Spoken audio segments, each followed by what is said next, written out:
ولا یشرب الخمر حین یشرب وهو مؤمن، اب کوئی شخص حالت ایمان میں شراب نہیں پیتا. یہ تو ہوئے بڑے گناہ، زنا اور شراب خوری. اب آپ دیکھیے ایک معمولی سی کج خلقی، اس پر کتنی نفی کی ہے ایمان کی حضور نے صلی اللہ علیہ وسلم. واللہ لا یؤمن، واللہ لا یؤمن، واللہ لا یؤمن، 3 مرتبہ قسم کھا کر کہہ رہے ہیں خدا کی قسم وہ شخص مومن نہیں، خدا کی قسم وہ شخص مومن نہیں، خدا کی قسم وہ شخص مومن نہیں. اب آپ اندازہ نہیں کر سکتے، صحابہ کانپ گئے. کون ہے وہ بدبخت انسان جس کے بارے میں یہ بات کہی جا رہی ہے؟ قیل من یا رسول اللہ، پوچھا گیا حضور کون؟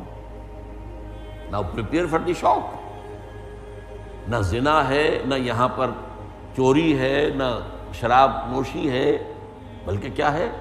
الذی لا یامن جارہ بوائقہ، وہ شخص کے جس کی ایذا رسانی سے اس کا پڑوسی چین میں نہیں.